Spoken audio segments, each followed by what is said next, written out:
I'm your host, Donna Cates, and each week we'll dive into powerful stories, expert strategies, and practical tools to help you take charge of your financial future. Whether you're planning for retirement, navigating a divorce, or simply looking to build your wealth with confidence, this is your space to grow, learn, and thrive. Let's get started with today's podcast. Hello, everyone. I'm excited to introduce you to Dr. Flora Waples, who is the founder of Restore Medical Spa. Thanks for joining us today. Oh, it's a pleasure to be here. Thank you. Well, I'm eager to delve into your career journey and would love for you to give us a 90-second overview of what you do and why you got into it. Absolutely. Well, the overview doesn't even take 90 seconds. What I do is I strive to make aging optional for women in Colorado. And that's both from the outside in and the inside out. So I want women to be able to choose to look as good as they feel and to feel as good as they look. That is the whole of it. And the way I got into it is, I turned 35 and it was horrifying. And basically, every time I found that there was something that I needed personally for myself, I found that it was perfect for my patients too. And so it just grew organically like that. So that is what we do. So going from, I think you said that you were in the ER room for many Many years, years. right? And making that transition into something totally different. Mhm. Fabulous. That's awesome. And I noticed too, you said something else in your intake form that really resonated with me. And that's that you're making sure that we're getting health care Yes. versus sick care. Yes. I know all about the sick care and know that everybody that's listening will resonate with that as Yeah. well. So tell me, what do you see as the biggest problem in your industry right now? And what are you doing to solve for that? Yeah, well, I'm going to answer that in the sort of the largest possible view, which is what is going on with medicine.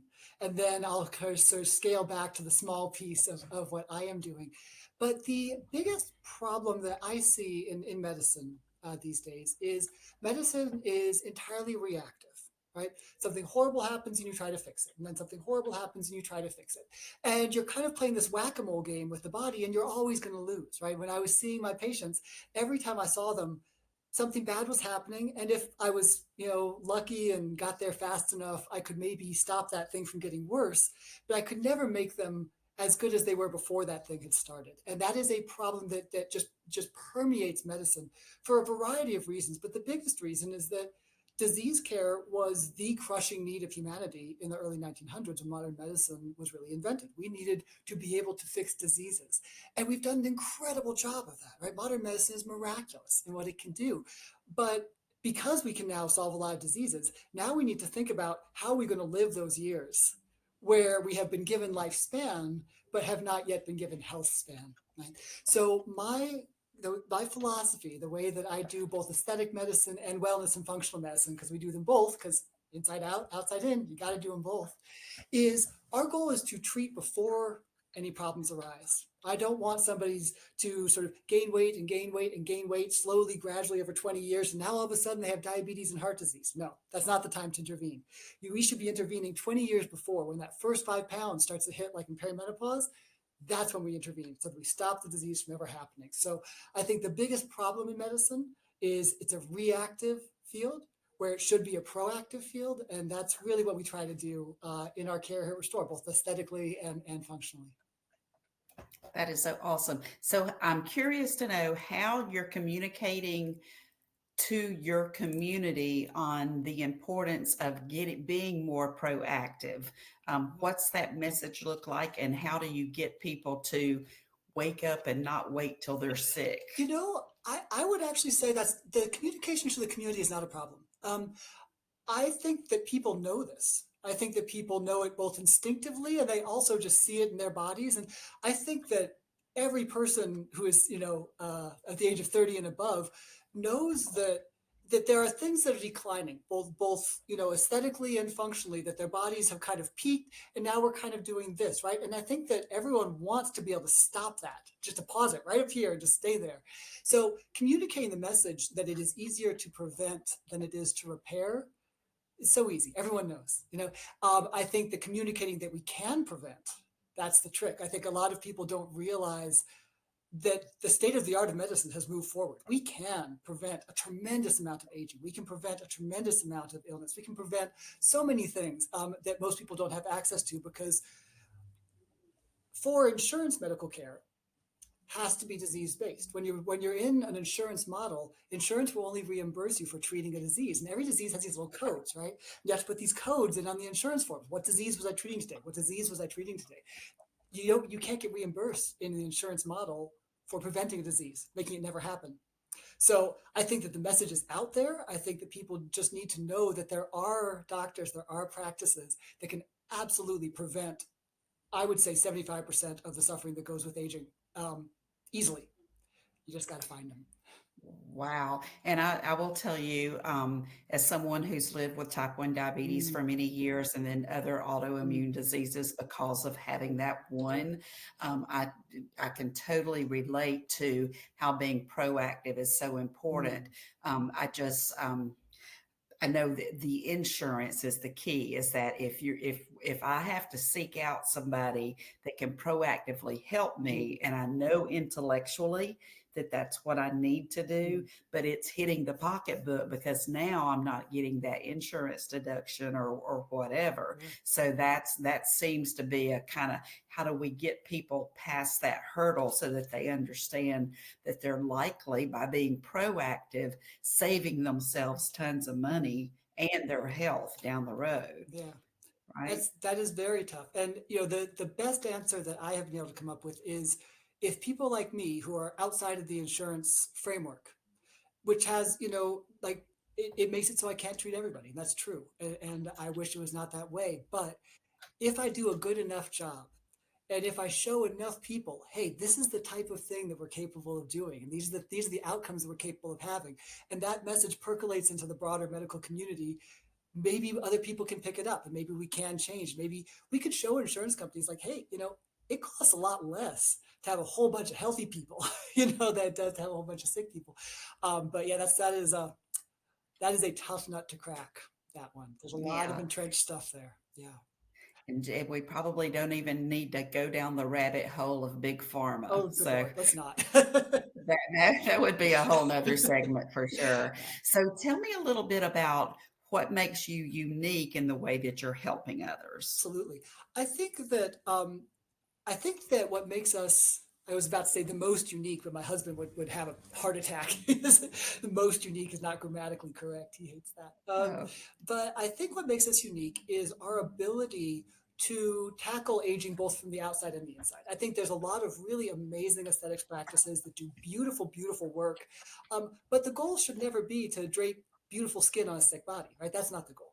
And there's a lot of incredible functional medicine places that do a great job of keeping people healthy on the inside, but maybe are not as conscious that a lot of ladies, we also want to look nice, right? So I think our practice is unique because we can really address both of those on a truly world-class level at the same time for our patients. And I think that's a really special thing.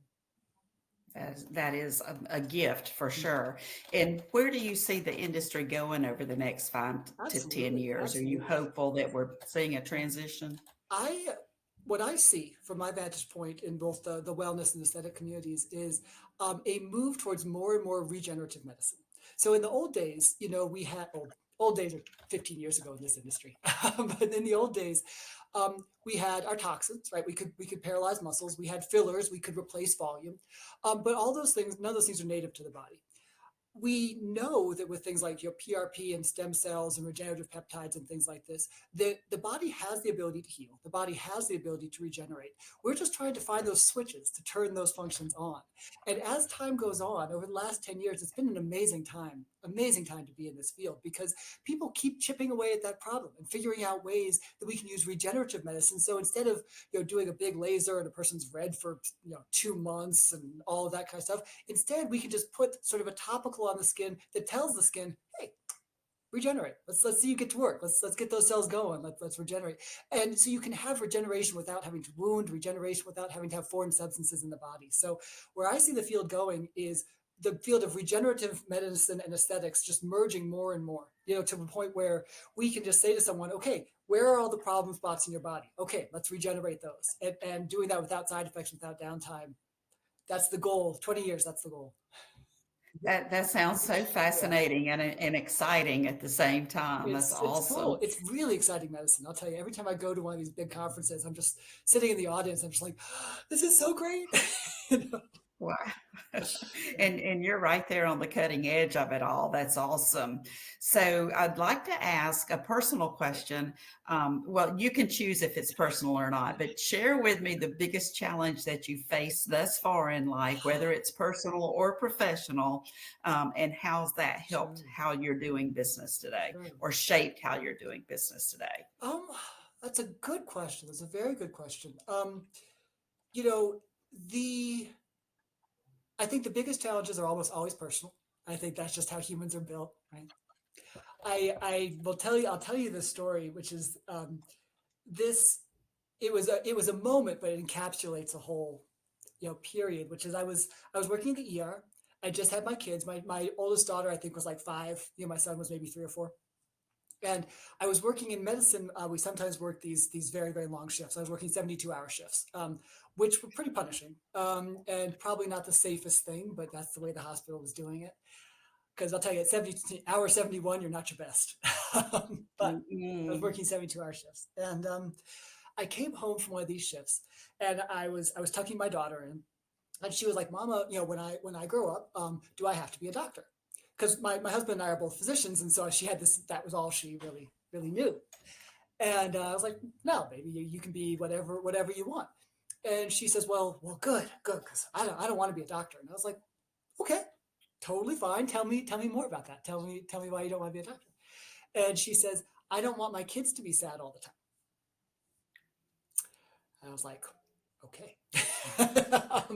And I tell you, kids, they say things that just hit you like a ton of bricks. They do that. And that was the moment where I was like, I have to get out of clinical medicine. I cannot, I can sacrifice myself to clinical medicine, but I will not sacrifice my family to clinical medicine. And, and so I didn't know what that was going to look like. But I knew that it had to happen. And so I sat down and I kind of thought, and I was like, okay, if I have to be out of the hospital, I don't want to leave the caring of people. That's something that's my mission. I want to do that. And I was like, well, then this is my opportunity to find a way to care for people that feels good to me, that feels like I'm doing the thing that I'm supposed to be doing, and that also allows me to, not make my kids sad all the time.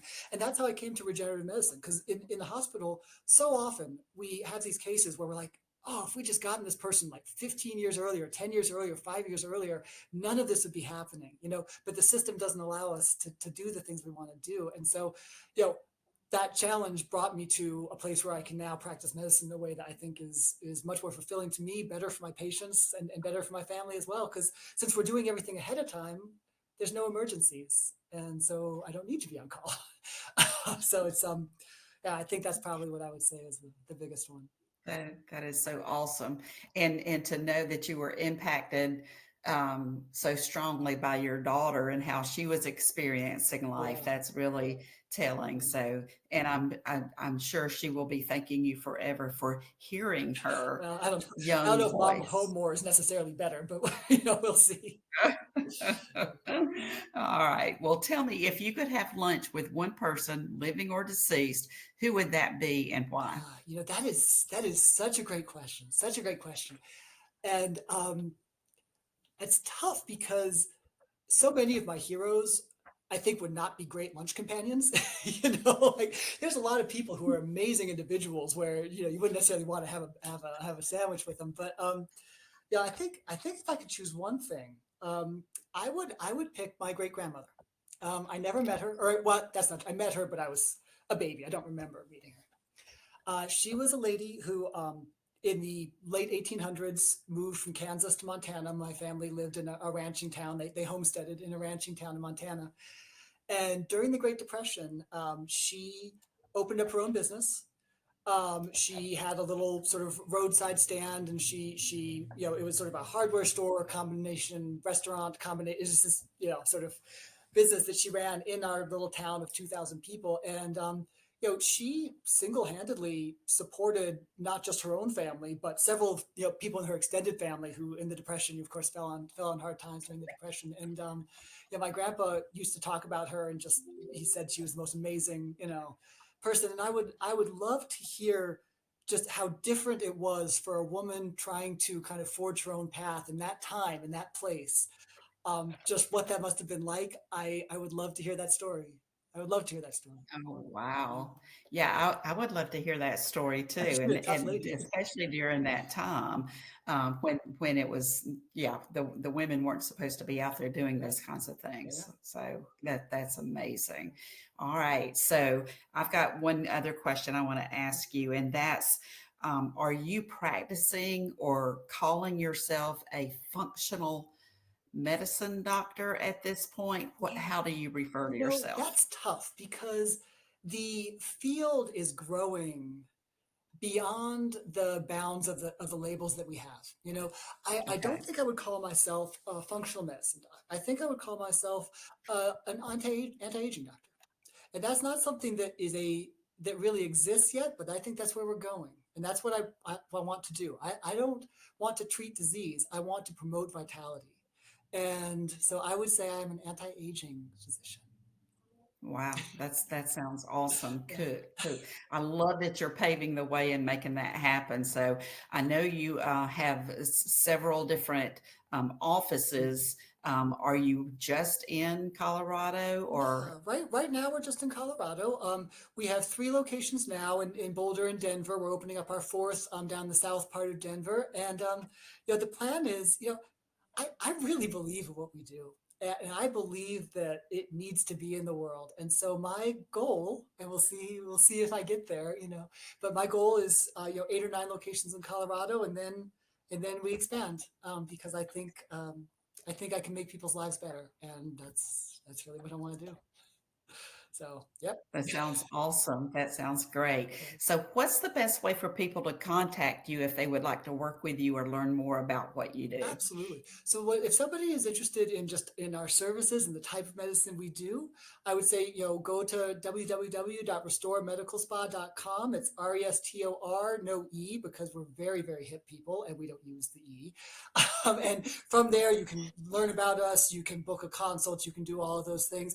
Anybody who wants to get in touch with me professionally and just sort of learn a little bit more about what this type of medicine is and how they can, if they're in the medical field, how they can kind of advance their career in this way, LinkedIn is the way to go. And you search Flora Waples. There's only one of me, so I'm easy to find. That's awesome. Awesome. Well, thank you so much. I certainly appreciate you being on the podcast today. I hope today's conversation left you feeling inspired, informed, and ready to take the next step in your financial journey. Remember, building wealth isn't just about money, it's also about creating a life that aligns with your goals and values. If you found this episode valuable, please subscribe, leave a review, and share it with the women in your life who deserve financial empowerment too. Until next time, stay confident, stay empowered, and keep building the life you desire.